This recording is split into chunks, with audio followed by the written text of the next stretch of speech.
I guess for me, one of the most valuable resources is one of the ones you're taking advantage of right now, education.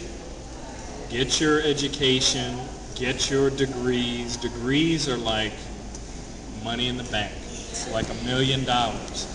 If you have an associate's, a bachelor's, a master's, it's like having $1 million in the bank.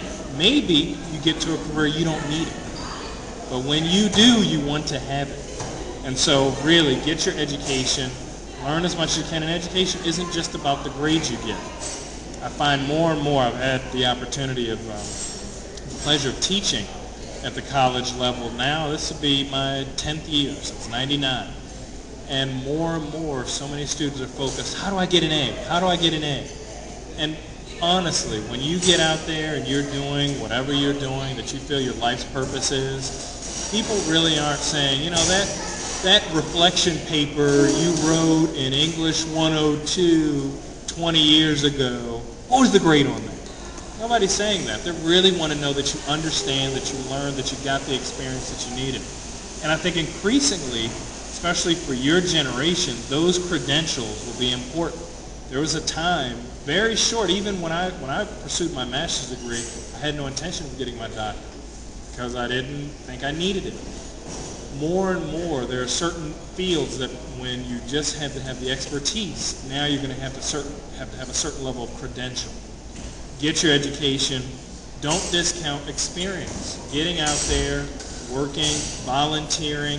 These are the things that really make that education come to life. It's that catalyst. Like Mary Kay said, a lot of times you don't really know the importance of what you're going through until you've had time to reflect. And oftentimes you're reflecting through different lenses, the lenses of experience that you can look back on. So really, get out there. It's not just about book learning. And finally, as far as role models as a resource, I really have what I call a kitchen cabinet of role models.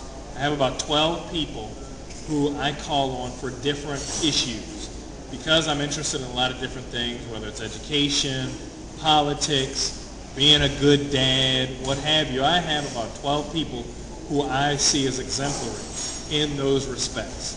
I have a couple friends who are college presidents, some people who I think are awesome parents, some people who are really, really good in the classroom, very effective elected officials, public servants who work really hard, community activists. And these are the people who I call upon when I see an issue that either perplexes me, I want to bounce ideas off of, they've had experience that is larger than mine. And I say, hey, what do you think about this? Have you had experience? And I really try to mold that because no one person is excellent in every way. So it's kind of hard to always go to that one person on it, all the issues, because they're going to let you down once or twice. Sometimes they let you down and it makes you stronger. Sometimes they let you down, and as you get higher, that ends your career. So you want to be very cognizant of who you ask what advice to.